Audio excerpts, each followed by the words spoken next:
మీ సంగీత ప్రయాణం చక్రి గారు బ్రదర్గా ఎప్పుడు వచ్చారు, అసలు అది ఎలా జరిగింది? 1-2 ఇయర్స్ ఆన్లైన్ మార్కెటింగ్ ఏదో చేశాను. జాబ్ అంటే మాత్రం ఇష్టపడేవారు కాదన్నయ్య. 2010లో మాత్రం ఒక ఫైన్ డే శివరాత్రి రోజు జాగరణ చేస్తూ అందరు కూర్చున్నాము. ఆ మూమెంట్లో ఎందుకు వేరేది మ్యూజిక్ డైరెక్టరే నువ్వు కూడాను.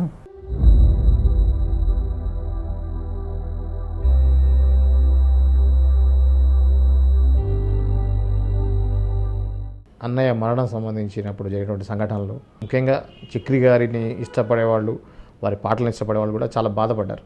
ఇంత మీడియాకి ఇట్లా వస్తుంది అనేది, ఆ విషయంలో మీరు కొంత కేర్ తీసుకుంటే బాగుంటుందేమని నేను కూడా అనుకున్నాను. చాలా గుట్టుగా పెరిగిన ఫ్యామిలీ అండి మా ఫ్యామిలీ. నాన్న ఒక హెడ్ మాస్టర్ అయ్యింది, ఒక సంస్కారం సభ్యతలు ఇచ్చి మమ్మల్ని పెంచి పెద్దవాళ్ళని చేస్తే, అన్నయ్య పోయిన నెక్స్ట్ మినిట్ నడి రోడ్డు మీద పడ్డాం. సో అవి కూడా చాలా నిందలతో.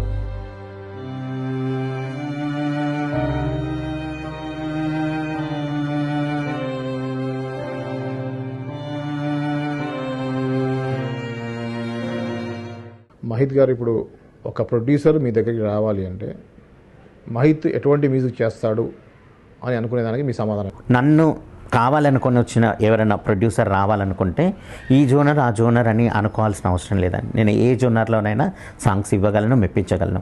నేనో రకం సినిమా నుంచి మీకు బాగా నచ్చినది ఒక పాట పాడండి. పిడికెడు నడుము పట్టుకుంటే చాలు, చిడికెడు చనువు నువ్విస్తే చాలు, పిడికెడు నడుము పట్టుకుంటే చాలు, చిటికెడు చనువు నువ్విస్తే చాలు, అదిరే అదిరే అందాలు అరదోసెడు ఇస్తే చాలు.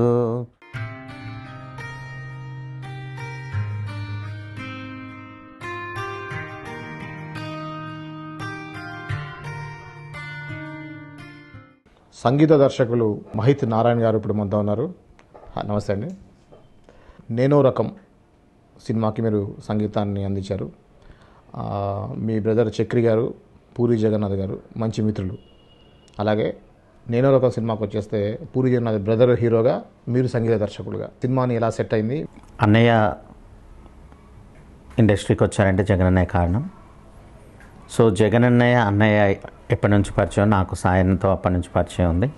సో నేను మ్యూజిక్ చేయాలి అని, అంటే మ్యూజిక్ డైరెక్టర్గా చేద్దామని అన్నయ్య డిసైడ్ చేశాక సో ట్యూన్స్ చేస్తూ ఉండేవాడిని నేను. ఆ ట్యూన్స్ అన్నీ సాయన్నకు వినిపించడం, సో ఆ టైంలోనే నేను కొన్ని ప్రైవేట్ ఆల్బమ్స్ చేయడం ఇవన్నీ జరిగింది. సో ఆ టైంలోనే కొన్ని ట్యూన్స్ విని సాయన్న అందులో ఒక ట్యూన్ను అలా ఈ ట్యూన్ నాకు పక్కన పెట్టేసి ఉంచు, ఎప్పుడైనా మనం సినిమా చేసినప్పుడు ఇది యూస్ చేయాలి అని చెప్పి అది ఎవరికి ఇవ్వద్దు అన్నట్టుగా చెప్పారనమాట. సో అప్పటి నుంచి ఆ ట్యూన్ అలా పిడికెడు నడుము అనే సాంగ్ అనమాట. అది మన ఇప్పుడు నేనో రకంలో పెట్టిన సాంగ్, దాన్ని అలా హోల్డ్ చేయడం జరిగింది. సో ఈలోగా నేను ఆల్బమ్స్ నుంచి నాకు గోవి అన్న ద్వారా ఫస్ట్ మూవీ లవ్ యూ బంగారం మారుతి గారి బ్యానర్లో కేఎస్ రామారావు గారి ప్రజెన్స్లో చేసిన మూవీ. సో లవ్ యూ బంగారం మూవీ గోవి దర్శకత్వంలో చేయడం జరిగింది. దాని తర్వాత రామప్ప అని ఒక మూవీ చేశాను. నెక్స్ట్ ఈలోగా సాయన్నకి సుదర్శన్ శైలేంద్ర గారితో ఒక ప్రాజెక్ట్ ఓకే అయింది. సో అలా జరిగినప్పుడు సుదర్శన్ కూడా నేను ఆల్రెడీ ఫ్రెండ్షిప్ ఉంది, అండ్ ప్రొడ్యూసర్ శ్రీకాంత్ గారితో నాకు ఫ్రెండ్షిప్ ఉంది. సో ఈ సాంగ్ ఏం చేసింది, ఈ ముగ్గురిని ఒక చోట కలిపింది, అదే నేనో రకం. సో ఆ విధంగా నేనో రకం అనేది నాకు మ్యూజిక్ అవకాశం వచ్చిందండి. మీ మ్యూజిక్ డైరెక్షన్లోకి ఎప్పుడు వచ్చారు, అసలు అది ఎలా జరిగింది? 2010లో ఒకరోజు, అంటే అంతకుముందు ఏదో నా స్టడీస్ అవన్నీ కంప్లీట్ అయ్యాయి. ఒక 1-2 ఇయర్స్ ఆన్లైన్ మార్కెటింగ్ ఏదో చేశాను. తర్వాత షాప్ అనుకున్నాం, బిజినెస్ అనుకున్నాము. జాబ్ అంటే మాత్రం ఇష్టపడేవారు కాదన్నయ్య. ఎందుకురా, ఏదో గవర్నమెంట్ ఆఫీసులలోకి వెళ్ళడం కష్టం, నువ్వు అవి ఎక్కడెక్కడో ఉంటాయి, అలా జాబ్ చేయడం అవసరం లేదు, అయితే బిజినెస్ లేదంటే ఏంటి అనేది ఆ థాట్ ఏముండేదో అన్నయ్యకి తెలియదు. 2010లో మాత్రం ఒక ఫైన్ డే శివరాత్రి రోజు జాగరణ చేస్తూ అందరు కూర్చున్నాము. ఆ మూమెంట్లో ఎందుకు వేరేది మ్యూజిక్ డైరెక్టరే నువ్వు కూడాను, మన ఫ్యామిలీలో ఉంది మ్యూజిక్, దాన్ని కాకుండా ఇంకో దానికోసం నువ్వు వెళ్ళడం ఎందుకు, సో దాంట్లోనే కంటిన్యూ అవ్వాలి. నా వారసత్వం తీసుకోవాలి కదా అన్నట్టుగా అన్నారు. ఆ రోజు వారసత్వం తీసుకోవడం అంటే నేను సంగీత వారసత్వమే కదా అని గొప్పగా ఫీల్ అయ్యానండి. కానీ ఇలాంటి వారసత్వం అనేది మాత్రం నిజంగా ఈరోజు చాలా బాధాకరంగా ఉంది.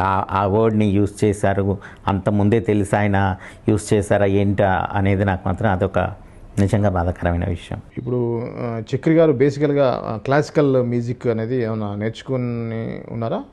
డెఫినెట్గా ఆయన ఫ్లూట్ ప్లే చేసేవారు, ఫ్లూట్ నేర్చుకున్నారు.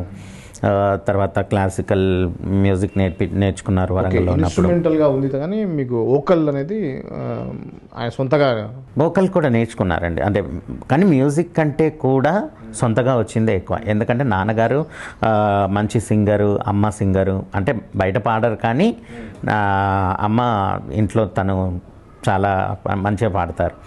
సో అది కాకుండా నాన్న బుర్రకథ ఆర్టిస్టు, రైటరు, అంటే పాటలు రాసేవారు. సో ఆయన జీన్స్ మా అందరిలో ఉన్నాయి. దట్టు మమ్మల్ని చిన్నప్పటి నుంచి మార్నింగ్స్ 5 o'clock లేపి 5 to 6 సంస్కృత శ్లోకాలు ప్లస్ దేశభక్తి గీతాలు ఇవన్నీ పాడించేవారనమాట. అలా మా ఇంట్లో సంగీతం అనేది ఒక కల్చర్ లాగా వెళ్ళిపోయింది. కాకపోతే సంగీతం అంటే సరిగమ పదనిసలే కాదు. సో ఇలా ఒక సంస్కృతిలో పెరిగాము. ఇప్పుడు చక్రి గారు కూడా స్టార్టింగ్లో కొంత స్ట్రగుల్ అయ్యి ఆల్బమ్స్ చేసి ఒక కష్టపడి పైకి వచ్చారు, మంచి స్థాయిలో మ్యూజిక్ ఇచ్చారు. సో ముఖ్యంగా చక్రి గారి మ్యూజిక్లో మనకి ఇళయరాజా గారు కనిపిస్తూ ఉంటారు. చాలాసార్లు ఇంటర్వ్యూలో కూడా చక్రి గారు నాకు ఇన్స్పిరేషన్ ఇళయరాజా గారు అంటారు. దాని తోడుగా చక్రి గారు పెద్ద వంశీ గారు ఇళయరాజా గారు చేసిన తర్వాత నెక్స్ట్ చేసినటువంటి డైరెక్టర్స్ మన చక్రి గారు. సో ఆయనకి ఒక స్టైల్ ఉంది. మీరు ఏ స్టైల్లో వెళ్తున్నారు? మీరు చక్రి గారి వారసత్వం అంటే మ్యూజిక్లో చక్రి గారి షేడ్ ఉంటుందా, మీకంటూ ఒక సపరేట్ అనుకుంటున్నారు? అట్లా డెఫినెట్గా షేడ్ అయితే ఉంటుంది. బట్ అన్నయ్య చెప్పేవారు, అన్నయ్య ఉన్నప్పుడు, అరే నాలా ట్యూన్స్ నువ్వు చేసినప్పుడు చక్రి ఉండగా ఇంకో చక్రి ఎందుకు అవసరం లేదు కదా, నీవు నా వాటికి ఎక్కడ టచ్ అవ్వకూడదు, నీకంటూ సపరేట్ స్టైల్ ఉండాలి అని చెప్పేవారు స్టార్టింగ్లో. ఎప్పుడు నేను మ్యూజిక్ స్టార్ట్ చేద్దాము అనుకున్న టైంలో. సో 1-2 ఆల్బమ్స్ అయిపోయేసరికి అన్నయ్యే దాన్ని లవ్ యు బంగారం సినిమా అయిపోయాక మొత్తం వర్క్ కంప్లీట్ అయ్యే వరకైనా ఎక్కడ ఇన్వాల్వ్ అవ్వాలా. ఎందుకంటే ఎక్కడ నేను ఇన్వాల్వ్ అయినా నా ఫ్లేవర్ ఎక్కడ వాడికి తగులుతుందో ఏమో అని అనుకున్నారంట. అది నాకు చెప్పకపోయేది. ఎందుకు అన్నయ్య అసలు నేను చేస్తుంటే కూడా ఎందుకు చూడట్లేరు అని అనుకునేదే తప్ప నేను ఇంత డెప్త్గా ఆలోచించలా. సాంగ్ పాడమని అడిగినా కూడా నేను పాడనని చెప్పారు. ఇదేంటి అన్నయ్య నాకు పాడమని అంటున్నారు అని అనుకున్నాను. సరే అయిపోయింది. ఫైనల్లీ లవ్ యు బంగారం సాంగ్స్ అంతా అయిపోయాక తీసుకెళ్ళి వినిపించామన్నట్టు. గోవి అన్న నేను ఇద్దరం కలిసి వినిపిస్తే ఒకటే అన్నారు అన్నయ్య, నా ఫ్లేవర్ ఒక్క చోట కూడా తగలకుండా చేసావురా, గ్రేట్, అది ఐఎమ్ ప్రౌడ్ ఆఫ్ యూ అని చెప్పి నుదుటి మీద కిస్ చేశారు. తర్వాత ఇంక ఇప్పుడు మాత్రం డెఫినెట్గా అన్నయ్య లేరు కాబట్టి ఆయనను గుర్తు చేయాలి, ఆయన లాంటి మ్యూజిక్ మళ్ళీ ఇవ్వాలి. కాబట్టి నా ఫర్దర్ మూవీస్లో అంటే నేను రకంలో కూడా ఆ ఫ్లేవర్ తక్కువగా ఉంటుంది. బట్ నా ఫర్దర్ మూవీస్లో మాత్రం డెఫినెట్గా నేను ఆ స్టైల్ని మెయింటైన్ చేస్తాను. ఇప్పుడు చక్రి గారి సంగీత ప్రస్థానంలో ఎంతోమంది కొత్త వాళ్ళకి అవకాశం ఇవ్వడం, ఎంతోమందిని ఎంకరేజ్ చేశారు. అలా ఎంకరేజ్ చేసిన వాళ్ళు చాలామంది మంచి పొజిషన్లో ఉన్నారు. వాళ్ళతో మీకు ఎలా ర్యాపో ఎలా ఉంది, మీకు ఎలాంటి సపోర్ట్ ఉంది వాళ్ళ నుంచి? ఇండస్ట్రీలో అన్నయ్య చాలామందికి నిజంగానే మీరు అన్నట్టు చాలామందికి హెల్ప్ చేశారు, చాలామందిని పైకి తీసుకొచ్చారు. సో వాళ్ళ నుంచి నాకు హెల్ప్ అంటే నేను ఇప్పటివరకు అయితే నేను తీసుకోలేదు, అడగలేదు.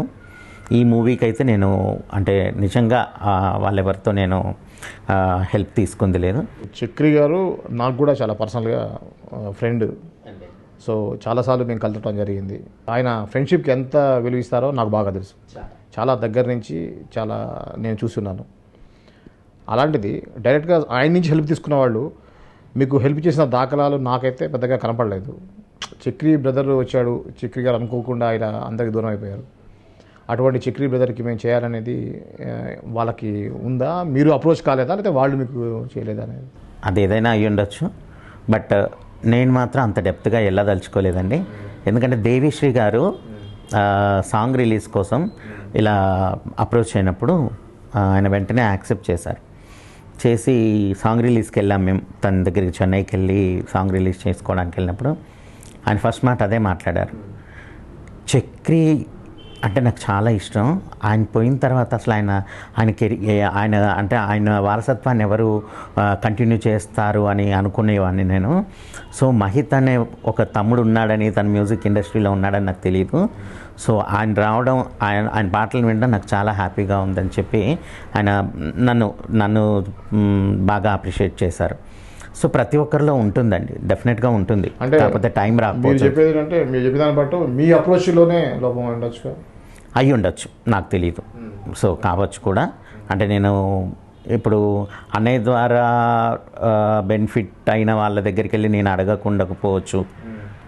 సో నాకు అవసరం రాకపోవచ్చు, లేదంటే వాళ్ళకు కూడా వీడు అడగంది ఎందుకులే అన్న ఒపీనియనే ఉండొచ్చు. అంటే మీరు చెప్పారు 2009-10లో మీరు ఈ సంగీత రంగంలోకి ఎంటర్ అయ్యారని. అంటే 10 ఆల్మోస్ట్ 7 years అవుతుంది. 7 yearsలో మీరు చేసిన చిత్రాలు కానీ లెక్క వేసుకుంటే థర్డ్ వన్ దిస్ నేను రకం అంటే చాలా తక్కువ.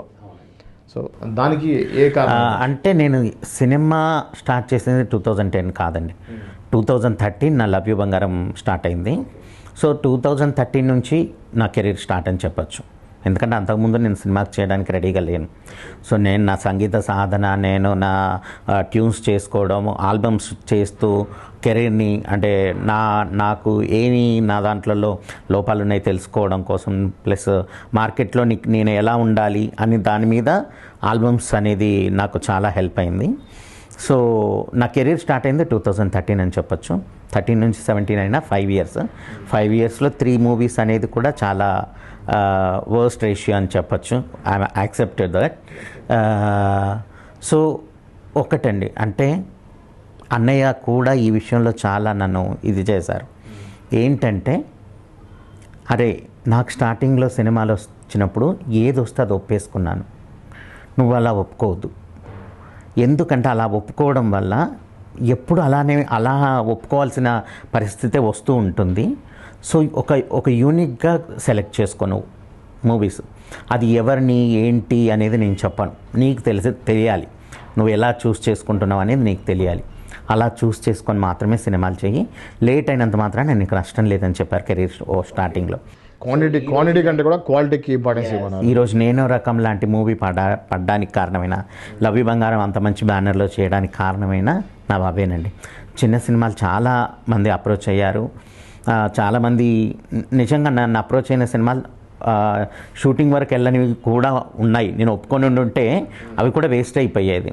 సో అందుకని ఆ నిర్ణయం, నా నెంబర్ ఆఫ్ కౌంట్ నేను చూడదలుచుకోలేదు, ఇప్పుడు కాదు ఫ్యూచర్ కూడా అండి. మంచి ప్రాజెక్ట్ నాకు అంటే మంచి అనిపించింది. ప్లస్ ఆ డైరెక్టర్కి వీడిని చేయించుకుంటే ఆ సినిమాకి ప్లస్ అవుతుంది అనుకొని వచ్చిన మూవీస్ మాత్రం నేను డెఫినెట్గా రిజెక్ట్ చేయను, చేస్తాను. ఓకే. ఇప్పుడు చక్రి గారు ఉన్నప్పుడు ఎవరైతే ఆ సర్కిల్ ఉందో దాంట్లో ఎంతమంది మీతో పాటు ట్రావెల్ చేస్తున్నారు ఇప్పుడు? అదేనండి, ఎవరు బిజీ వాళ్ళు ఉన్న టైంలో ఎవరితో ట్రావెల్ చేయరండి. అంటే నేనున్న బిజీలో నేను వాళ్ళతో ఎలా ట్రావెల్ చేయట్లేనో, వాళ్ళున్న బిజీలో వాళ్ళు నాతో ట్రావెల్ చేయట్లేరేమో అనుకుంటున్నాను.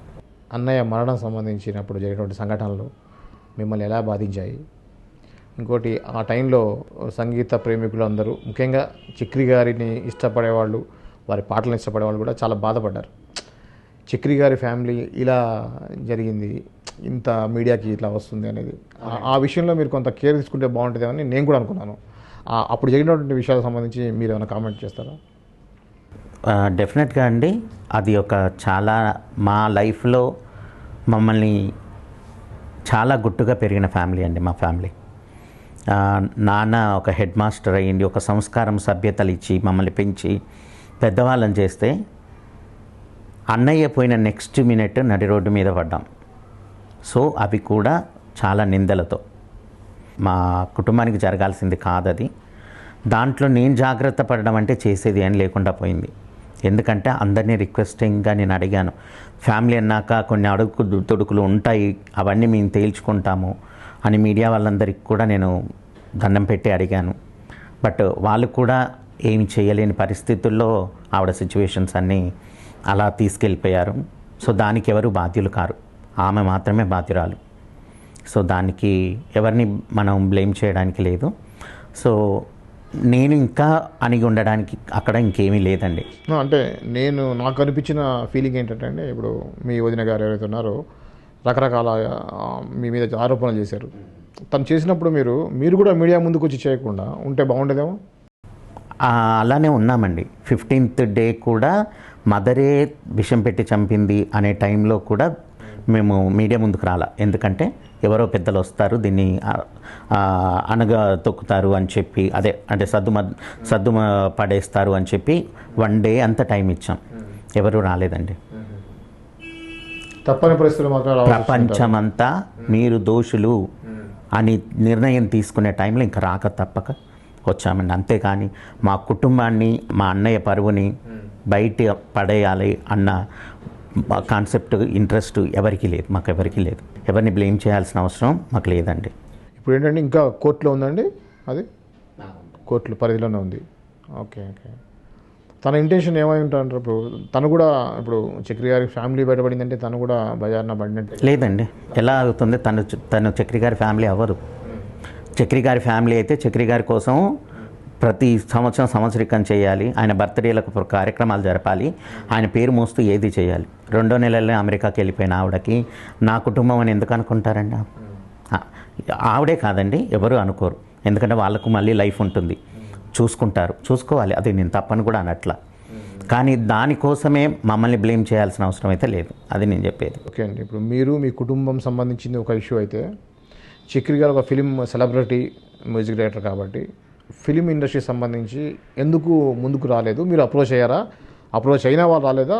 ఏంటి అసలు ఏం జరిగింది? జరిగాయండి, చాలా జరిగాయి. ఎందుకు అనే దానికి మాత్రం నాకు దగ్గర సమాధానం లేదు. అందరినీ మేము అప్రోచ్ అవ్వడం జరిగింది. ఏది జరిగినా ఆవిడెవరి మాట వినదు. సో కాబట్టి వాళ్ళు కూడా కొంతవరకు చూస్తారు, ఏ ఇండస్ట్రీ వాళ్ళైనా ఎవరైనా ఎంతవరకు చేయాలంత చేస్తారు, లేనప్పుడు వదిలేస్తారు. తమ్మారెడ్డి గారు చాలా అవుట్రైట్ సపోర్ట్ ఇచ్చారు, కానీ ఆయన మాట వింటే చేస్తారు. మాట వినని పరిస్థితి తెచ్చుకున్నప్పుడు పెద్దరికాన్ని గౌరవించాలి. మాది చక్రి గారు ఓకల్గా, సింగర్గా ఆయన వాయిస్ ఒక పెక్యులర్ వాయిస్. నాకు తెలిసి తెలుగు సినిమా పాట ఉన్నంతకాలం చక్రి గారి యొక్క వాయిస్ అనేది ఉంటుంది. ఒక జేసుదాస్ గారి వాయిస్ అయితే ఒక పెక్యులర్గా ఉంటుంది, కొన్ని పాటలకి ఆ వాయిసే బాగుంటుంది అన్నట్టుగా. సో అటువంటి ఓకల్ సింగర్ అటువంటి చక్రి గారి తమ్ముడిగా మీరు ఎందుకు ఓకల్గా సింగర్గా అయ్యి ఉండి కూడా? యాక్చువల్లీ చిన్నప్పుడు చాలా బాగా పాడేవాడిని అండి. ఏ సాంగ్స్ కాంపిటీషన్కి వెళ్ళినా ఫస్ట్ ప్లేస్ వచ్చేది.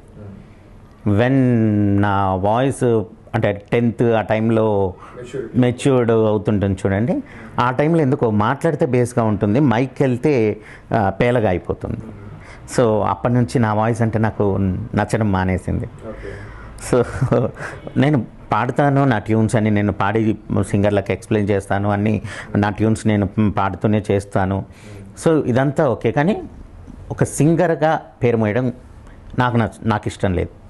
చాలు మ్యూజిక్ డైరెక్టర్, అన్ని లిరిక్స్ రాస్తూ ఉంటాను, చాలు అనుకున్నాను. ప్రొఫెషనల్గా బోలెడు మంది సింగర్లు వాళ్ళు ఓన్లీ సింగింగ్ మీదనే వాళ్ళ కెరీర్ని బిల్డ్ చేసుకోవాలనుకున్న వాళ్ళకి ఓ పాట నేను పాడకుంటే వాళ్ళకి అవకాశం వస్తుంది అని అనుకుంటున్నాను. ఓకే. ఇంకా పోతే మీ ఫస్ట్ సినిమా లవ్ యూ బంగారం. ఓకే.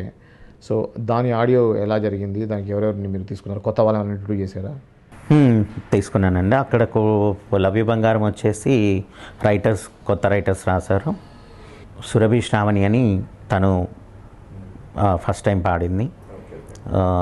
సో అలా కొంతమంది సింగర్స్, కొంతమంది రైటర్స్. మీ రెండో సినిమా చిన్న సినిమా చేశారు? అవును, రామప్ప. అవునండి, రామప్ప. అది పెద్దదా చిన్నదా నేను ఆలోచించలే. తర్వాత నా జర్నీ స్టార్ట్ అవుతున్న టైంలో ఒక దేవుడు సెంటిమెంట్తో వచ్చిన సినిమా కాకూడదు, అది రిజెక్ట్ చేయకూడదు అనుకున్నాను. డెఫినెట్గా అది నిజంగా నేను ఆడియో పరంగా అయితే నాకు మంచి అప్లాసే వచ్చింది. ఇంకా నేను రకం గురించి చెప్పండి. నేను రకం ఆడియో ఎలా ఉంది? దానికి రెస్పాన్స్ ఎలా ఉంది? నేను రకం ఆడియో చాలా మంచి రెస్పాన్స్ అండి. సో డైరెక్టర్ సుదర్శన్ గారు ఆయన ఎక్స్ప్లెయిన్ చేసిన ఆ సిచ్యువేషన్స్, అంటే సినిమాలో ఏ సిచ్యువేషన్కి సాంగ్ కావాలనుకున్నారో ఆ సిచ్యువేషన్కి తగ్గట్టుగా సాంగ్స్ రావడం, సో దానికి నాకు యాప్ట్ లిరిక్స్ అన్నీ కూడా బాగా కుదిరాయి. డెఫినెట్గా మంచి ఆల్బమ్ అని సో ఫేస్బుక్లో అయితేనేమి, వాట్సాప్లో అయితేనేమి కానివ్వండి, సో ఎస్పెషల్లీ ఫేస్బుక్లో చాలామంది ఆడియోకి మంచిగా రెస్పాండ్ అవుతున్నారు. ప్రతి అంటే ఆల్బంలో 5 పాటలు ఉంటే మాట్లాడిన ఒక వ్యక్తి నుంచి ఒక 2 సాంగ్స్ ఇంట్రెస్ట్గా ఉంటాయి. ఫర్ ఎగ్జాంపుల్ మీరు ఒక 2 సాంగ్స్ చూడకుండా ఉండలేను అండ్ పిడికెట్ నడుము మీరు ఇష్టం అని చెప్తే, ఇంకొకరు పిడికెట్ నడుము హబ్బు పబ్బు ఇష్టం అంటున్నారు, ఇంకొకరు పిడికెట్ నడుము నా చెలియేది. సో పిడికెట్ నడుము అనే సాంగ్ మాత్రం కంపల్సరీ వాళ్ళ లిస్ట్లో ఒకటిగా ఉంటుంది, ఇంకో ఆప్షన్లో ఇంకొకటి ఉంటుంది. అలా 2-3 సాంగ్స్ అనేది చాలామందికి ఇష్టమవుతుంది. సో ఓవరాల్గా ఒక సినిమా నుంచి ఒక 3 సాంగ్స్ని ఇష్టపడుతున్నారు అంటే ఆడియో హిట్ అని నా నమ్మకం. సో ఆ హిట్ని మాత్రం ఎంజాయ్ చేస్తున్నాను. నేను రకం తర్వాత మీ ప్రాజెక్ట్స్ ఏంటి ఉన్నాయండి లైన్లో? నేను రకం గురించి ఇంకొకటి చెప్పాలంటే, లవ్ యు బంగారము రామప్ప వచ్చేసండి నేను ఓన్లీ ఆడియో చేశాను, దానికి రీ రికార్డింగ్ చేయలేదు. సో నేను రకం వచ్చేసి నా కంప్లీట్ మ్యూజిక్ చేసిన ఫస్ట్ మూవీ అని చెప్పచ్చు. సో డెఫినెట్గా అవకాశాలు, ఎందుకంటే రీ రికార్డింగ్కి ఏ వెబ్సైట్స్లో చూసినా కూడాను చాలా మంచి రివ్యూస్ వచ్చాయి, మ్యూజిక్కి కానీ రీ రికార్డింగ్కి కానీ. కాబట్టి నేను డెఫినెట్గా ఇప్పుడు మూవీస్ ఎక్స్పెక్ట్ చేస్తున్నాను, డెఫినెట్గా మంచి ఫ్యూచర్ ఉంటుందని. తమిళ్లో కూడా నేను ఆల్రెడీ ట్రయల్స్లో ఉన్నాను. ఒక ప్రాజెక్ట్ త్వరలో నేను అనౌన్స్ చేయబోతున్నాను తమిళ్లో కూడాను. సో నేను అప్రోచ్ అయ్యి నా డైరెక్టర్స్ నుంచి వరకు అయితే ఇప్పటివరకు నాకు మ్యూజిక్ పరంగా ఏది బ్యాడ్ కంప్లైంట్ అయితే ఏం లేదండి. సో కాబట్టి నాకు లైఫ్ మీద డెఫినెట్గా నమ్మకం ఉంది. మహిత్ గారు, ఇప్పుడు ఒక ప్రొడ్యూసర్ మీ దగ్గరికి రావాలి అంటే మహిత్ ఎటువంటి మ్యూజిక్ చేస్తాడు అని అనుకునేదానికి మీ సమాధానం ఏంటి? నాకు ఇష్టమైన మ్యూజిక్ అంటే మెలోడీ. బట్ నేను అదొకటే చేస్తానంటే నేను మ్యూజిక్ డైరెక్టర్ని, కొన్ని సినిమాలకే పరిమితం అవుతాను. సేమ్ టైం మాస్ అంటే ఇప్పుడు అన్నయ్యలో ఈ మెలోడీ మాస్ ఎలా ఉంటుందో డెఫినెట్గా నేను ఆ 2 ఇవ్వడానికి ready. Same time western songs కూడా నేను చాలా బాగా చేస్తున్నాను. సో నన్ను కావాలనుకొని వచ్చిన ఎవరైనా ప్రొడ్యూసర్ రావాలనుకుంటే ఈ జోనర్ ఆ జోనర్ అని అనుకోవాల్సిన అవసరం లేదండి. నేను ఏ జోనర్లోనైనా సాంగ్స్ ఇవ్వగలను, మెప్పించగలను. ఫర్ ఎగ్జాంపుల్ నేనో రకంలో ఒక సాంగ్ కోసం అండి అన్నీ చాలా ఈజీగా సెలెక్ట్ అయిపోయిన సాంగ్స్. ఒక సాంగ్ మాత్రం పేతాస్ సాంగ్ డైరెక్టర్కి మోర్ దాన్ 50 సాంగ్స్ ఇచ్చాను. సో అలా ఎన్నైనా ఇవ్వడానికైనా ఎందుకంటే మ్యూజిక్ ఈజ్ మై లైఫ్ అండి. నాకు ఇంకా ఎక్స్ట్రా అవిగేషన్స్ లేవు, వేరే పనులు లేవు, ఇంకేది లేదు. నాకు తెలిసిన పని మ్యూజిక్, నాకు తెలిసిన పని మ్యూజిక్, నాకు వచ్చిన పని మ్యూజిక్ తప్ప ఇంకొకటి నాకు వేరే ఇంకేమీ లేదు. సో కాబట్టి నిరంతరం నేను ఆ ట్యూన్లు చేసుకోవడం, వాటి చేయడం, దానంత ఇష్టమైన పని ఇంకొకటి ఉండదండి నాకు. అమ్మ కూడా ఒకటి చెప్తూ ఉంటారు, అరే ఇంతకుముందు మ్యూజిక్ చేయడం అంటే అన్నయ్య ఉన్నప్పుడు ఏదో నువ్వు నీ కెరీర్ అనుకున్నావు, కానీ ఇప్పుడు ఇది బాధ్యత. అటు అన్నయ్య పేరుని నిలబెడుతూ ఇటు నీ పేరుని ముందుకు తీసుకెళ్ళాలి అని చెప్పి అమ్మ కూడా చెప్తూ ఉంటారు. సో డెఫినెట్గా ప్రొడ్యూసర్స్ ఎవరికైనా, డైరెక్టర్స్కి ఎవరికైనా నేను చెప్పేది ఒకటి, డెఫినెట్గా మంచి మ్యూజిక్ ఇస్తాను. చక్రి గారి మ్యూజిక్ సంబంధించి చక్రి గారికి పూరి జగన్నాథ్ గారు మంచి సపోర్ట్గా ఉండేవాళ్ళు. పూరి జగన్నాథ్ గారు చేసిన ఒక సినిమాలో సాంగ్, అటువంటి సాంగ్కి చాలా ధైర్యం కావాలి. దేశముద్రు సత్తే పాటను విన్న చాలామంది ఇదేం పాడి ఇది ఒక పాట అన్నారు స్టార్టింగ్లో. సత్తే అనేది ఇదేంటి పాట ఏంటి, ఆ లిరిక్ ఏంటి, ఆ మ్యూజిక్ ఏంటి అన్నారు. అటువంటి పాటని చేయాలంటే డైరెక్టర్ కానీ మ్యూజిక్ డైరెక్టర్ కానీ చాలా గట్స్ ఉండాలి. అల్లు అర్జున్ లాంటి హీరోని పెట్టి అటువంటి నెగిటివ్ సత్తే ఓపెన్ అయిపోద్ది అనేటువంటి పాట చేయటం, అటువంటి డైరెక్టర్ దొరకటం అనేది చాలా అదృష్టం. మీరు ఎటువంటి డైరెక్టర్గా ట్యూన్ అవుతారు అనుకుంటున్నారు? మీరు ఎలాంటి డైరెక్టర్ అయితే, ఇలాంటి డైరెక్టర్ అయితే బాగుంటుంది, మంచి లవ్ సినిమా తీసి ఫీల్డ్ అయితే బాగుంటుందేమో, మంచి హారర్ అయితే బాగుంటుందేమో, ఇలా మీరేమన్నా? డెఫినెట్గా జగన్ గారి లాంటి డైరెక్టర్స్కి పడితే ఏ మ్యూజిక్ డైరెక్టర్ లైఫ్ అయినా చాలా, అది ఇంకా అదొక వరం అండి. ఆయన దగ్గర సినిమా పడి ప్రూవ్ చేసుకోగలిగితే ఇంకా అది వరం, మనం వెనక చూసుకోవాల్సిన అవసరం లేదు. సో ఆయన ఇచ్చే సిచ్యువేషన్ అలా ఉంటుంది, ఆయన తీసుకునే పాట కూడా అలా ఉంటుందండి. అన్నయ్య దగ్గర కూడా, అన్నయ్య కూడా 100 సినిమాలు చేస్తే జగన్ గారి పాయింట్ ఆఫ్ వ్యూలో ఉన్న సాంగ్స్, ఆయన సినిమాలో ఉన్న మ్యూజిక్ వేరు. అదే మళ్ళీ పెద్ద వంశీ గారికి వస్తే ఆయన తరహాలు ఇచ్చారు. అలా ఎవరికి కావాల్సింది వాళ్ళకి ఇచ్చే నైజం ఏదైతే ఉందో అది మాత్రం డెఫినెట్గా నేను కూడా ఫాలో అవ్వాలనుకుంటున్నానండి. ఎందుకంటే నేను మోర్ దాన్ 2000 ట్యూన్ బ్యాంక్ ఉందండి నా దగ్గర. సో నేను అప్పుడప్పుడు వింటూ ఉంటాను. వింటూ ఉన్నప్పుడు నేను అదే కేటగిరీ చేసుకుంటున్నా. ఇది Mickey J Meyer kind of choose చేసుకునే డైరెక్టర్లకి ఈ సాంగ్స్ అని, పూరి గారి స్టైల్కి ఈ సాంగ్స్ అని, వంశీ గారి స్టైల్కి ఈ సాంగ్స్ అని కొన్ని కేటగరైజ్ చేసి పెట్టుకుంటూ ఉంటానన్నమాట. సో అనిపిస్తూ ఉంటుంది ఓకే నేను కూడా అన్ని దాంట్లో ఉన్నాను అని. రీసెంట్గా మన కోటి గారి బ్రదరు వాసురావు గారు ఉన్నారు కదా, వారు విన్నారండి. అంటే కొన్ని డెమోస్ వినిపించాను, 15 డెమోస్ వరకు. ఆయన అదే మాట అన్నారు, మహిత్ నువ్వు ఇంకా చూసుకోవాల్సిన పని లేదమ్మా, నీకు మంచి కెరీర్ ఉంది, మంచి లైఫ్ ఉంది. ఎందుకు చెప్తున్నానంటే ఏదో నేను విన్నానని చెప్పట్లా, నీ పాటల్లో నాకు అది అనిపించింది. మళ్ళీ వాళ్ళ పాటల్లా కానీ వాళ్ళని పోలుస్తున్నానని నువ్వు ఫీల్ అవ్వక, సో ఆ స్థాయిలో ఉన్నాయి పాటలు, బట్ నీకు కూడా మంచి ఫ్యూచర్ ఉంటుంది అని ఇది రిలీజ్ అవ్వకముందు చెప్పారు ఆయన. సో డెఫినెట్గా మూవీ రిలీజ్ అయ్యాక మాత్రం మంచి పేరు వస్తుందండి. నేనో రకం అవకాశం ఇచ్చిన మా పూరి గారి బ్రదర్ సాయన్నకి, హీరో గారు, సుదర్శన్ సలేంద్ర డైరెక్టర్ గారికి, శ్రీకాంత్ గారికి నేను ఎప్పుడు నా లైఫ్ లాంగ్ రుణపడి ఉంటానండి. మహిత్ గారు ఫిజికల్లీ ఛాలెంజ్డ్. సినిమా పరిశ్రమ అంటే పక్కా కమర్షియల్, స్పీడ్, ఎంత ఫాస్ట్గా వర్క్ అవ్వాలి. నాకు మేము చెప్పామా ఎంత తొందరగా ఇచ్చారు. అలాంటిది ఒక ప్రొడ్యూసర్ కానీ డైరెక్టర్ కానీ మీకు సినిమా ఇవ్వాలి అంటే ఎలా చేయగలుగుతాడు, ఎంత ఫాస్ట్గా చేయగలుగుతాడా లేదా అని ఒక సందేహం ఉంటుంది కదా. అలాంటి వాళ్ళకి మీరు చెప్పే సమాధానం ఏంటి? డెఫినెట్గా నాతో ఇప్పుడు వర్క్ చేసిన వాళ్ళకైతే అది తెలిసిపోయిందండి. నాకు ఫస్ట్ లవ్ యూ బంగారం అప్పుడు గోవెన్న ఫస్ట్ అలా అనుకున్నారంట. సో చేసేటప్పుడు వర్క్ చేసేటప్పుడు చూసి ఆయన అన్నారు, వాడికి ఏదైనా కరెక్షన్ చెప్తే వేరే మ్యూజిక్ డైరెక్టర్స్ దగ్గర నుంచి రావాలంటే అట్లీస్ట్ 1 డే పడుతుందేమో. అంటే చాలా సినిమాలకి నేను అసిస్టెంట్గా వర్క్ చేశాను, నేను చూసేవాడిని కదరా, అదే నీకు కరెక్షన్ చెప్తే గంటలో చేసిస్తావు అనేవారు. నేను నా ఉన్న డిజేబిలిటీని నేను పక్కన అసలు ఎన్నడూ నేను కేర్ చేయట్లేను. ఇప్పుడు కాదండి, చిన్నతనంలోనే నేను మర్చిపోయాను నాకు డిజేబిలిటీ ఉంది అని. కానీ ఎవరైనా నిజంగా అలా అనుకోవచ్చు మీరు అడిగినట్టు, ఎందుకంటే నా గురించి తెలీదు. ఈవెన్ చక్రి అన్నయ్య ఉన్నప్పుడు కూడా నేను ఏ డైరెక్టర్ని కానీ ఏ ప్రొడ్యూసర్స్ దగ్గర కానీ నేను అప్రోచ్ అయింది లేదు, వెళ్ళింది లేదు. అన్నయ్య ఆఫీస్లో 100 మంది కూర్చొని ఉన్నప్పుడు కూడా నేను ఎన్నడూ వాళ్ళ దగ్గరికి వచ్చేవాడిని కాదు. నా వర్క్ ఉంటే స్టూడియో రూమ్లో వర్క్ చేసుకునేవాడిని, అవుతానే ఇంటికి వచ్చేసేవాడిని. సో అలా పెరిగాను కదా నేను. సో కాబట్టి ఆబ్వియస్లీ అనుకుంటారు, డెఫినెట్గా చాలామందికి అది ఉండొచ్చు. బట్ వాళ్ళందరికీ ఒకటే చెప్తున్నాను, డెఫినెట్గా నేను అలాంటి ప్రాబ్లమ్స్ ఏమీ లేకుండా, ఏ ఇబ్బంది లేకుండా చేసి ఇవ్వగలనన్న నమ్మండి. ఆ నమ్మకాన్ని నేను కూడా ఇస్తున్నాను. ఇంకో విషయం అండి, మ్యూజిక్ గురించి రాగానే పెద్ద పెద్ద మ్యూజిక్ డైరెక్టర్స్ కూడా రివ్యూస్లో కానీ సైట్లో కానీ వెబ్సైట్లో చూస్తుంటే కాపీడ్ సాంగ్ అనేది ఉంది. ఆ కాపీ సంబంధించి దాని మీద మీ యొక్క ఇదేంటి? చాలా పెద్ద డైరెక్టర్స్ గురించి కూడా విన్నాం, మీరు కూడా చూసే ఉంటారు. మహేష్ బాబు గారి సినిమా చేసినటువంటి పెద్ద హిట్ మూవీ సాంగ్ కూడా సేమ్ యాజ్ ఇట్ ఈస్గా ఇంకో సాంగ్ అని మనం నెట్లో అప్లోడ్ చేయడం చూసాం మనం. ఈ యొక్క కాపీ సంబంధించి అసలు ఈ కాపీ ఎందుకు చేస్తారు? క్రియేటివిటీ లేకనా, లేకపోతే మ్యూజిక్ చేయలేకనా, లేకపోతే ప్రొడ్యూసర్స్ బలవంతమా? అది ఏంటి రీజన్ ఏంటండి? అంటే కావాలని కాపీ అయితే ఎవరు చేయకపోవచ్చండి. కాకపోతే ఫర్ ఎగ్జాంపుల్ ఒక ఇంగ్లీష్ సాంగ్ అందరికి ఎక్కుతుంది, అలాంటి ఎక్కే పాటను ఒక తెలుగులో తీసుకొస్తే అందరిలో ఈజీగా రీచ్ చేయగలము. కాన్సెప్ట్ డైరెక్టర్దైనా అయ్యి ఉండొచ్చు, ప్రొడ్యూసర్ది అయ్యి ఉండొచ్చు, మ్యూజిక్ డైరెక్టర్దైనా అయ్యి ఉండొచ్చు. అలా తేవడం జరుగుతుందేమో అనుకుంటున్నాను.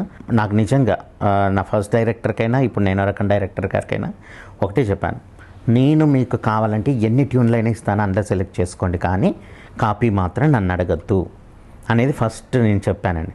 చెప్తే అసలు మేము అసలు ఫస్ట్ కాపీని మిమ్మల్ని నేనే అడగము, మేమే నిన్ను అడగము అని చెప్పి వాళ్ళు కూడా అలా ఉన్నారు. సో హ్యాపీ అండి. కాకపోతే కొన్ని సిచ్యువేషన్స్కి కాపీ అనేది తప్పదేమో, ఎందుకంటే ఎవ్వరు టాలెంట్ లేక మ్యూజిక్ డైరెక్టర్లు అయితే అవ్వరండి. సో అయితే గనక అన్నీ అలాంటి పాటలే ఇవ్వాలి, అంతే కదా. ఫర్ ఎగ్జాంపుల్ అన్నయ్యనే తీసుకుందాం, అన్నయ్య కూడా కొన్ని కాపీ సాంగ్స్ ఇచ్చారు. ఎందుకు ఇచ్చారనేది పక్కన పెడితే, ఆ ఇచ్చిన పాట ఒక సినిమాలో ఉంటే ఆ కాపీ సాంగ్ కంటే కూడా తన ఓన్ సాంగ్స్ అంతకంటే పేరు తెచ్చిన సాంగ్స్ ఉన్నాయి. సో ఆ కాపీ అనేది టాలెంట్ లేకనో లేదంటే ఇంకెందుకో మాత్రం పెట్టింది కాదు, ఆ సిచ్యువేషన్కి పెట్టాల్సి వచ్చిన పరిస్థితికి అయి ఉండొచ్చు అని నా అభిప్రాయం. మ్యూజిక్ డైరెక్టర్ అంటే ఒక ఇన్స్ట్రుమెంట్స్ అన్ని ప్లే చేసే వాళ్ళందరినీ ఒక దగ్గరికి చేర్చే వ్యక్తిలాగా ఉండే పరిస్థితి కూడా కొన్ని చోట్ల ఉంది కొంతమంది మ్యూజిక్ డైరెక్టర్ దగ్గర. ఎగ్జాంపుల్స్ కూడా మనం చూసాం గతంలో. డైరెక్టర్సే మ్యూజిక్ చేయటం, ఏమాత్రం సంగీతం గురించి తెలియని వాళ్ళు కూడా అందరినీ ఒక టీం లాగా చేసేసి ఒక మేస్త్రీ లాగా చేయడం అనేది చూసాం కదా. దాని గురించి మీ కామెంట్ ఏంటి? డెఫినెట్గా ఏ వర్క్ అయినా టీం వర్క్. అంటే ఇప్పుడు నేను మ్యూజిక్ డైరెక్టర్ అయ్యి నేనే చెప్తున్నాను, నాకు కీబోర్డ్ ప్లే చేయడం వచ్చినా కూడా నేనే మొత్తం కీబోర్డ్ ప్లే చేసుకోను. డెఫినెట్గా కీబోర్డ్ ప్లేయర్ని పిలిపించాలి, ప్రోగ్రామింగ్కి కూర్చోబెట్టాలి. కాకపోతే అతనితో కూర్చొని నేను ఏం కావాలో నేను చేయించుకోవాలి. అది కూడా లేకుండా మొత్తం వాళ్ళకి అప్పచెప్తే అది రాంగ్. సో ఫ్లూట్ ఉంది, ఫ్లూటిస్ట్ని కంపల్సరీ పిలవాల్సిందే. నాకు వచ్చినా, నేను ఫ్లూట్ ప్లే చేయడం వచ్చినా, ఈవెన్ అన్నయ్యకి వచ్చు, కానీ రికార్డింగ్స్లో ఆయన అన్నట్టు ఫ్లూట్ ప్లే చేసేవాళ్ళు కాదు. ఎవరైతే ప్రొఫెషన్గా తీసుకున్న ఫ్లూటిస్ట్ ఉంటారో వాళ్ళని పిలిచే చేయిస్తారు. ఎందుకంటే ఒక క్రియేటివిటీ అనేది ఈజీ కాదండి. ఇవన్నీ పనులు నేనే చేసుకుంటూ కూర్చుంటే అసలు దాని మీద కాన్సన్ట్రేషన్ పక్కన పెట్టి ఇవన్నీ కూడా చేసే వాళ్ళని నేను తప్పు అనట్లా. బట్ మెయిన్ సోల్ ఏంటో దాన్ని తెలుసుకోగలిగితే, దాన్ని క్యారీ చేయగలిగితే సరిపోతుంది తప్ప మనమే అన్నీ ప్లే చేయాలనేది అయితే లేదు. నేను అనేది ప్లే చేయడం గురించి ట్యూన్ విషయంలో కూడా అంటే అలా తెలియకుండా చేస్తే మాత్రం తప్పేనండి, అది నేనైనా ఇంకెవరైనా. అంటే ఆల్ ఇన్స్ట్రుమెంట్ ప్లేయర్స్ ఎవరిది వాళ్ళు చేస్తారు, అది దేంట్లో వాళ్ళు ఎక్స్పర్ట్స్ ఉంటారు. సో వాళ్ళ మీద మ్యూజిక్ డైరెక్టర్కి ఒక జ్ఞానం, ఒక సంగీత జ్ఞానం అంటే ఒకటండి. సరే, ఒక సినిమాకి చేస్తారు, మీరు అన్నట్టు అలా నాలెడ్జ్ లేకుండా చేస్తారంటే ఒక సినిమాకి చేయొచ్చు, 2 సినిమాలకు చేయొచ్చు. తర్వాత అలా నిజానికి ఇప్పుడు నేనైతే ఎగ్జాంపుల్స్గా అనుకోని మేము క్వశ్చన్ అడిగాను, వాడు 2-3 సినిమాకే కన్వర్ట్ అయిపోయారు. అంతే అండి, అయిపోతారు. ఇంకా దానికి మనం కమెంట్ కూడా చేసుకోవాల్సి పెట్టుకోవడానికి కథ, స్క్రీన్ ప్లే, సంగీతము, దర్శకత్వం, నిర్మాత అని పెట్టుకోవడానికి ఉంటుంది తప్పించి లాంగ్ టైం వాళ్ళు ఉండరు. ఇప్పుడు ఎస్వి కృష్ణారెడ్డి గారు ఉండేది, ఆయనకు నాలెడ్జ్ ఉంది. వాటన్నిటితో పాటు సంగీతం అని వేసుకున్నా కూడా ఆయన పాటలు పాడుకునే వాళ్ళు జనాలు. సో అలాంటిది చేసుకోగలిగితే ఓకే. కానీ అంటే సంగీతం మీద నాలెడ్జ్ అసలే లేకుండా ప్రతి ఒక్కరూ అన్ని పేరు, అంటే మనకు అదొక పెద్ద డిగ్రీ లాగా పక్కన అన్నీ చేరాలి అని చేర్చుకోవడం మాత్రం అది కొంచెం కష్టకరమైన విషయం. ఇంకోటి, అన్నయ్య గారి పేరు చక్రి అనగానే మనకు గుర్తొచ్చేది పెద్దవంశీ గారి పాటలు ప్లస్ మన పూరి జగన్నాథ్ గారి పాటలు, వారి సినిమాల్లో ఉన్నట్టు పాటలు. సో ఆ ఇద్దరి డైరెక్టర్స్ తోటి మీకు అనుబంధం ఎలా ఉంది? వాళ్ళు ఎవరు మీతోటి ఇప్పుడు? వంశీ గారు ఇంటికి వెళ్తూ ఉంటాను నేను, ఆంటీ అంకుల్ చాలా ప్రేమగా చూస్తారు. సో అప్పుడప్పుడు ఫోన్ చేసి మాట్లాడుతూ ఉంటారు, మంచి ఇది ఉంది. సో మూవీ ఇస్తేనే బంధం అని మాత్రం నేను అనుకోనండి. సో మన గురించి అంత పెద్ద స్థానంలో ఉండి ఆలోచిస్తున్నారంటే I'm happy. So same Puri అన్న, సో మొన్న సాంగ్ రిలీజ్ చేశారు, మా మూవీ చూడడానికి వచ్చారు. సో తను కూడా పాటలు బాగా నచ్చాయని చెప్పారు. 2 సాంగ్స్ ఆయనకి బాగా నచ్చిన సాంగ్స్. అంతేకాకుండా పిడికెడు నడుము అనే సాంగ్ ఆయన రిలీజ్ చేసే ముందు ఈరోజు నేను ఏం సాంగ్ రిలీజ్ చేసేదని అడిగారనమాట. సో పిడికెడు నడుము అని చెప్పగానే ఆయన పిడికెడు నడుము పట్టుకుంటే చాలు అని పాడుతూ వెళ్తున్నారనమాట. అది చూసి నాకు చాలా ఆనందం వేసింది. అంటే అంత పెద్ద డైరెక్టర్ నా పాటను హమ్ చేశాడంటే నాకు ఎంత ప్రౌడ్గా ఉంటుందని. సో ఆయన డెఫినెట్గా ఆయన బ్లెస్సింగ్స్ నాకు ఉన్నాయి. చక్రి అన్నయ్య ఈరోజు ఆ స్థానానికి వచ్చాడు, ఆయన వల్ల నేను వచ్చాను అంటే అది ఇండైరెక్ట్ గోస్ టు జగన్ అన్నయ్య. ఆయన లేకపోతే మేమెవరం లేము. సో కాబట్టి డైరెక్ట్ దేవుడు, ఇండైరెక్ట్ దేవుడు ఏదైనా జగన్ అన్నయ్య మా ఫ్యామిలీకి గాడండి. సో అన్నయ్య ఉన్నప్పుడు ఇంటికి పూజా నిలయం అని ఉండేది పేరు.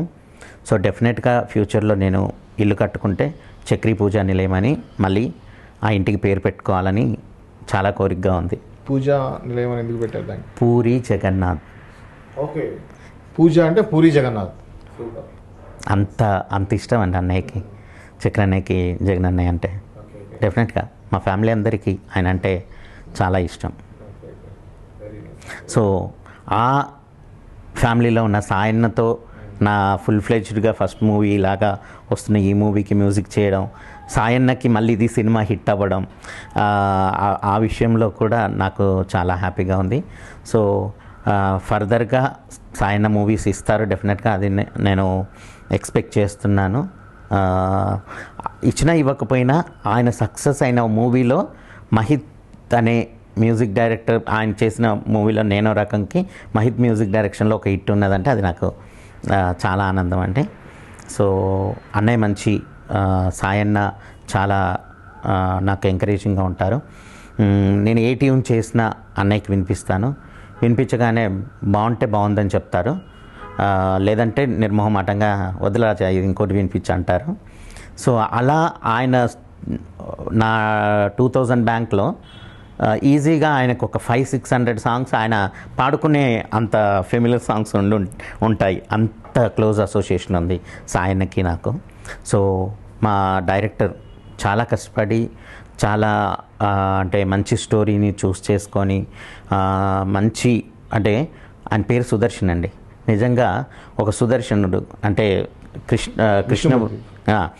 విష్ణుమూర్తి కృష్ణుడు ఎలా అయితే ఆ భగవద్గీతలో అదే మన మహాభారతంలో సారథి ఇలా వెళ్ళి టీంని ఆ యుద్ధంలో ఎలా గెలిపించారో డెఫినెట్గా మా మూవీని ఆయన అందరి టీంతో బాగా పనిచేయించి మంచి సక్సెస్ తీసుకొచ్చారండి.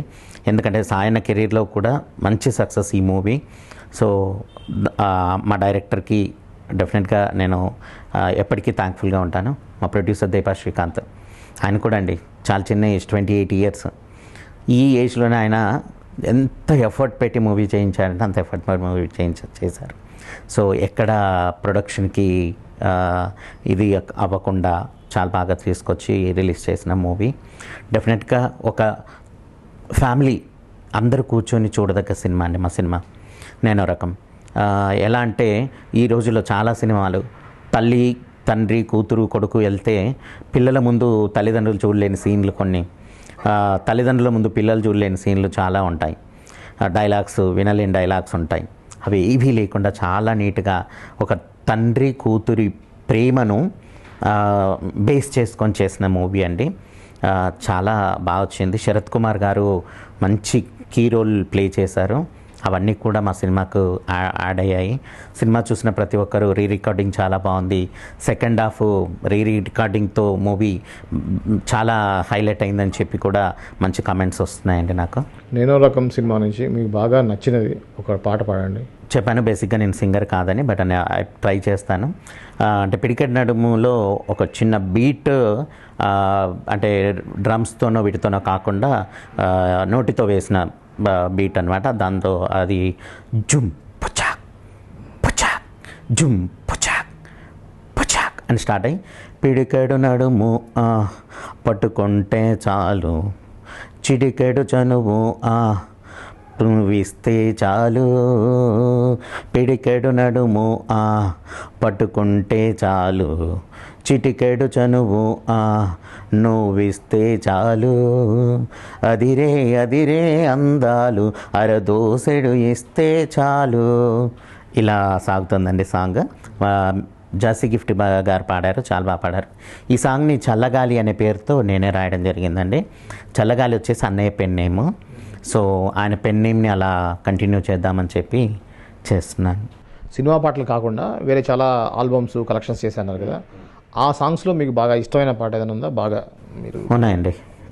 స్నేహం ప్లస్ ఒక పాట CBC 9 ప్రేక్షకుల కోసం మీరు హమ్ చేయండి. బీటేస్కో మామా బీటేస్కో మామా మారు మారు మారు మారు బీటేస్కో మామా అని ఒక సాంగ్ ఉంటుంది. అది చాలా బాగుంటుంది. సో రాగాలో కానివ్వండి, మన గూగుల్లో కానివ్వండి, ఎవరు సెర్చ్ చేసినా నా ఆల్బమ్స్ కానీ నా మూవీస్ కానీ అన్నీ ఉంటాయి, వినొచ్చు. ఇంటర్వ్యూస్లో లైవ్లో కూడా వెళ్ళానండి. చాలా కాల్స్ వచ్చాయి.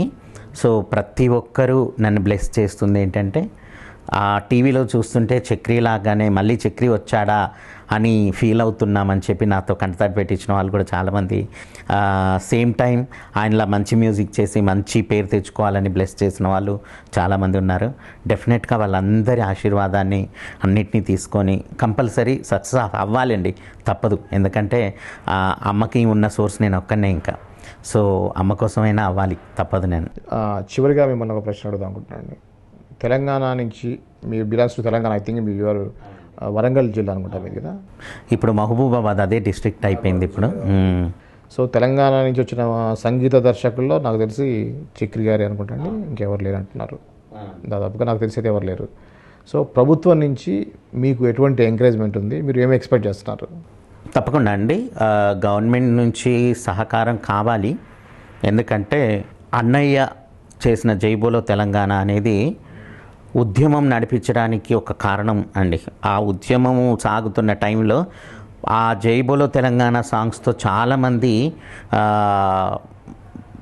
ఇన్స్పైర్ అయ్యి ప్రభావితమయ్యారు. సో డెఫినెట్గా తెలంగాణ ఉద్యమానికి అన్నయ్య కూడా ఒక అంటే ఉడతా సాయం అని చెప్పచ్చు, అలాంటివి ఉంది.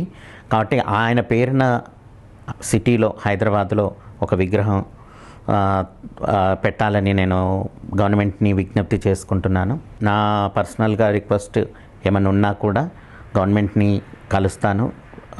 అది అన్నయ్య పేరు మీద చేసే ఏ కార్యక్రమానికైనా వాళ్ళు సపోర్ట్గా నిలుస్తారని, తెలంగాణ మనది, మన వాళ్లకు మనం చేసుకోవాలి అని చెప్పిన దానికి కనీసం మాకు బాసటగా నిలబడతారని ఆశిస్తున్నాను. గవర్నమెంట్ అందరికీ నా పర్సనల్ రిక్వెస్ట్ ఇది. అది మాత్రం ఫస్ట్ ఇమ్మీడియట్గా అన్నయ్య విగ్రహం పెట్టడానికి ఏర్పాట్లు చేయించాలని మన ఛానల్ నుంచి కూడా నేను కోరుకుంటున్నాను. మహిద్ గారు, మీరు మంచి మంచి సినిమాలు ఇంకా చేయాలని మనస్ఫూర్తిగా కోరుకుంటూ సెలవు తీసుకుంటాను. Thank you so much. For more movie updates, watch, share and subscribe to cbc9.news.